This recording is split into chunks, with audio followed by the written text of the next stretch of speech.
भगवान शिव ब्रह्मांड में संगीत के उत्पत्ति के जनक माने जाते हैं। शिव पुराण के अनुसार शिव के पहले संगीत की जानकारी किसी को नहीं थी।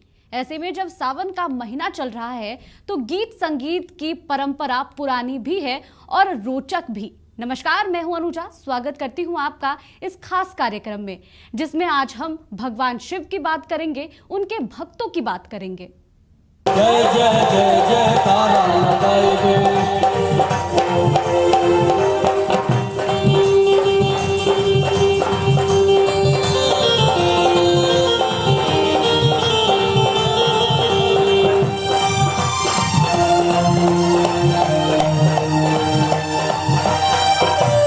आज हम आपको ले चलते हैं देवघर, और जब देवघर की बात हो रही हो तो यहाँ पर गीत संगीत का जबरदस्त माहौल पूरे महीने देखा जाता है।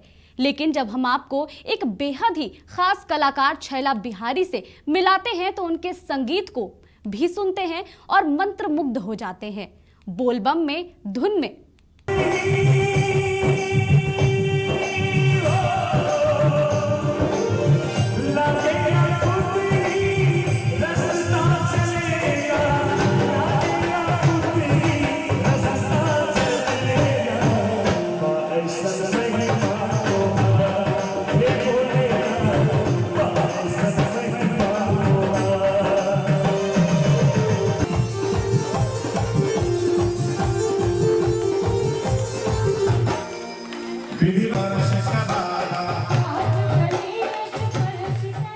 हमारा तो सब दिन सांस्कृतिक कार्यक्रम या भजन संध्या का कार्यक्रम चलता है।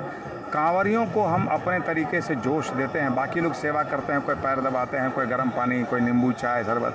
हम स्वर लहरी से लोगों को जोश में लाते हैं, लोगों में उन्माद भरते हैं ताकि वो शिव की नगरी में अच्छे से जाएं, जलार्पण करें। नंदी बम सेवा का कांवर यात्रा का रजत जयंती वर्ष का महोत्सव मनाया जा रहा है। आज सभी नंदी बम सेवा के जितने भी सहयोगीगण हैं, सब लोग बहुत उत्साहपूर्वक अपनी इस उत्सव को सेलिब्रेट कर रहे हैं और सभी कांवरिया बम से एक ही निवेदन कर रहे हैं कि नशाखोरी और गंदो गीत से बना लो दूरी, तभी बाबा बैजनाथ करेंगे आपकी मनोकामना पूरी। बोल बम, बोल बम।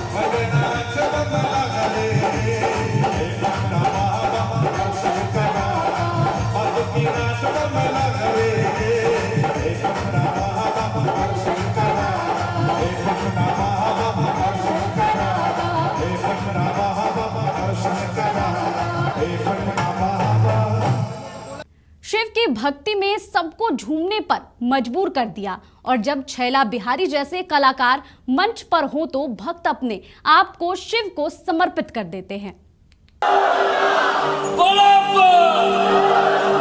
आगे पीछे बोल बम, बोल बम, बोल बम, बोल बम, बोल बम, हरा हर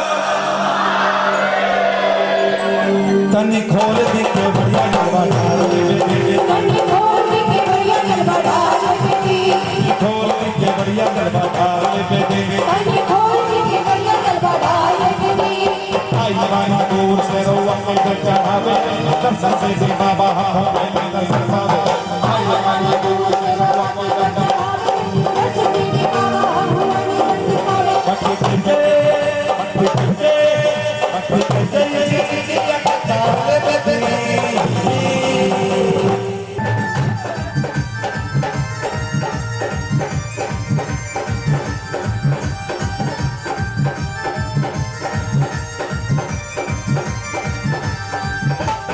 आई दूर से रो अपने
बिना माइक का भी गाता है, पूरा सॉन्ग जाता है, बहुत सुर में बोलता है। भक्ति कई जिंदगी आके तार ले दी, तनी खोल दी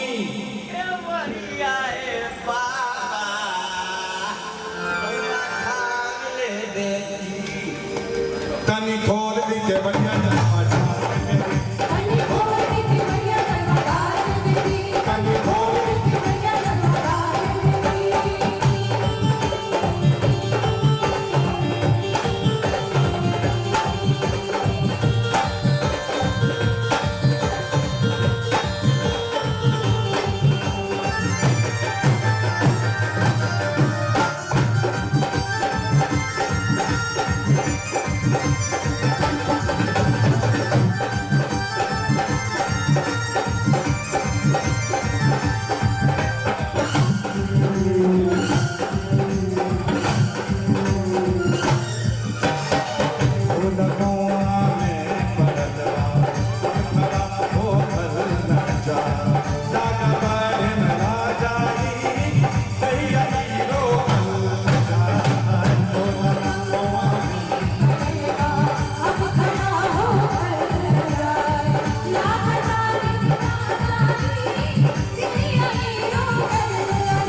खाली दिखलाइए, इसको एकदम पूरा हीरो बना दिए पूरे पूरे वर्ल्ड में, ठीक है। एक बात कर लेते हैं, भैया के आशीर्वाद से हम कभी हीरो नहीं बनते।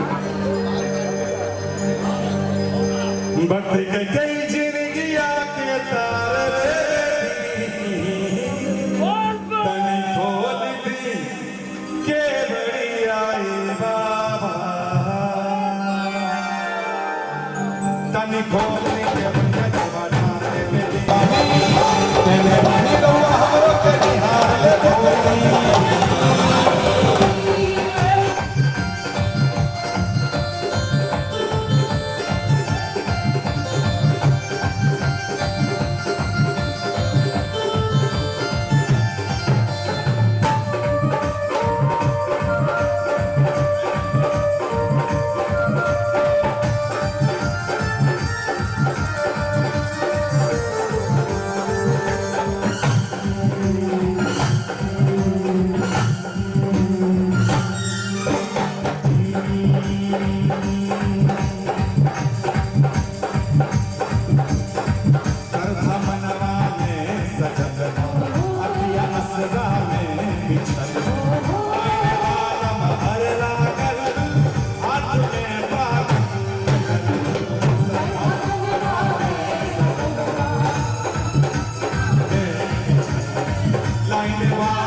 डंडा भाजपा सिपहिया नहीं आकार ले दी,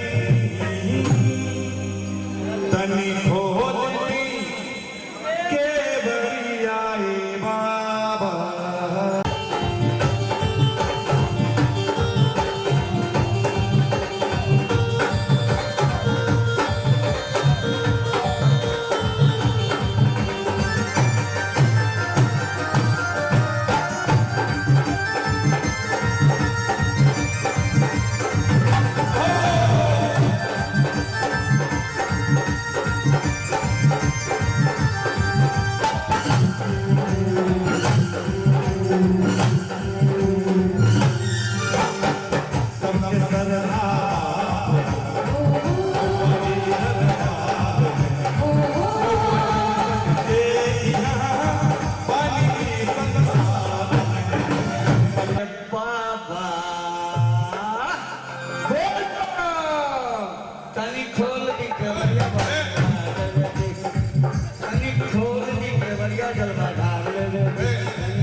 लाइव चल रहा है, ज्यादा जोश में आना चलेगा। कैसे खाओ बढ़िया तनी खोल दी के बढ़िया बाबा, तनी खोल दी के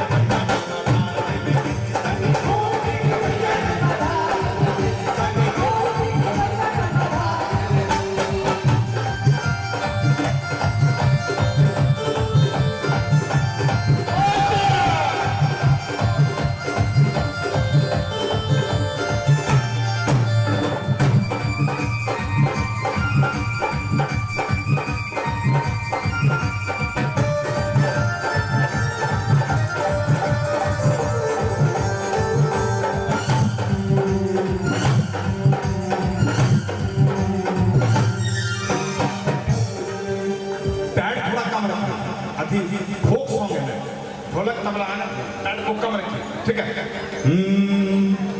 अर्ज भी लेके सुन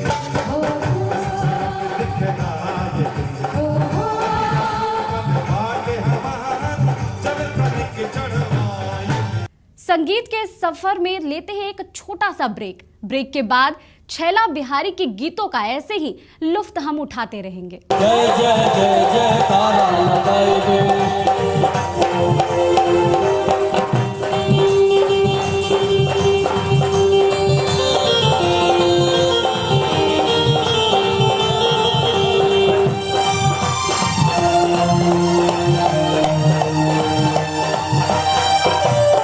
गीत संगीत की खुमारी ऐसी दिख रही थी कि पूरा कांवर पथ झूमने लगा। नंदी बम सेवा शिविर के इस कार्यक्रम में भोजपुरी और अंगिका के गीतों को पेश किया गया। गीतों में कांवरिया झूमते नजर आए और पूरा का पूरा मंच शिवमय हो गया। आपकी तालियों पे मैं गाऊंगा, ये सब लोग इधर इधर एक बार पब्लिक के साथ, ठीक है? हाँ सब लोग। कल बाटे हमार जल तनिक चढ़वाए,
मानसी जी क्या एनर्जी लगा के गा रहे हैं, थोड़ा आप भी साथ दीजिए भाई साहब।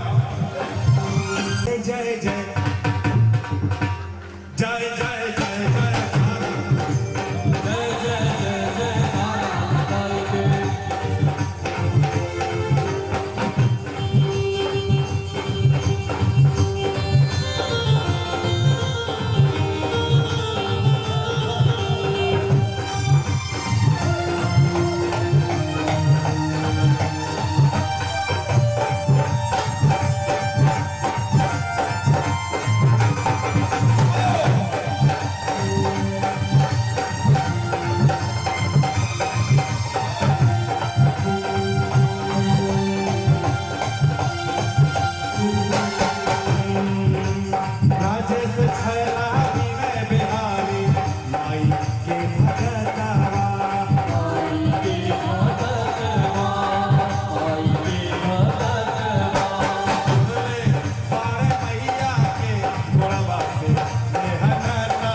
शिव की महिमा है ही ऐसी और इनकी महिमा देवघर में बढ़ चढ़ कर बोलती है। नंदी बम के इस कार्यक्रम में छैला बिहारी के साथ कुछ साथी कलाकारों ने भी जमकर रंग जमाया।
बहुत ही अच्छा लग रहा है क्योंकि बहुत प्यारे प्यारे भक्त लोग आए हुए हैं और साथ में एंजॉय कर रहे हैं। बहुत ही अच्छा लग रहा है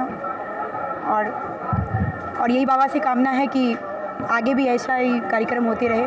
क्योंकि 2 साल से सारे लोग यहाँ मतलब कोरोना से परेशान थे, पूरा विश्व कोरोना से परेशान था, पर 2 साल के बाद हम सभी कलाकार मिल रहे हैं और देवघर का माहौल बिल्कुल ही चेंज है। तो बहुत ही अच्छा लग रहा है आज प्रोग्राम करके सर के साथ।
देखिए यही हम फोक सा रहे करने के लिए हुरकू चले मुझे अब खाली झलकी दिखाएगी, खाली झलकी दिखाएगी, छोड़ने देंगे जाना। अच्छा ना बाबा मंदिर कलर तो यही कबाड़ के मारेंगे। ऐसा खुशी से पगला रहे हैं। अरे छोटी सी बच्ची कितना अच्छा गाने लगे, यही सोच रहे हैं ना? यही सोच रहे हैं? नहीं बाबा हम नहीं चढ़ेंगे, ये तो थुरबे करेंगे, बगल में मम्मी भी पकड़ पकड़ के थुरेगी। अरे नहीं, वो खाली गांजा भांग से बोलते हैं दूर रखने के लिए, बाकी ये तो हम स्पीड में चलाएंगे। अच्छा इसी पे कहेंगे कि लाखों कमरे की भीड़ भाई सब चल बना कि धीरे धीरे गाड़ी चलावे भैया जब घंटियां धीरे धीरे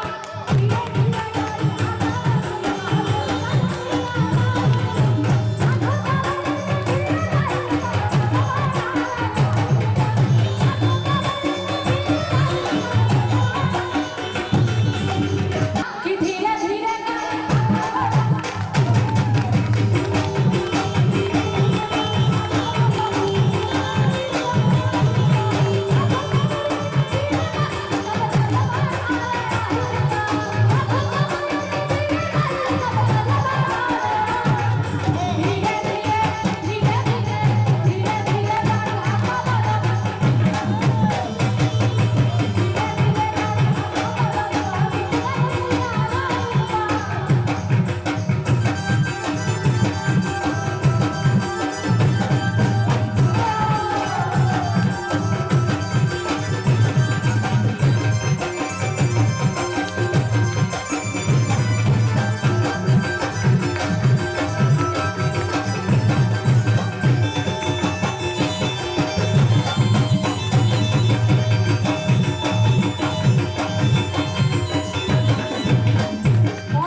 छैला बिहारी के गीतों ने हम सबको झूमने पर मजबूर कर दिया। मुझे उम्मीद है कि सावन के इस महीने में संगीत इसी तरह बरसता रहेगा।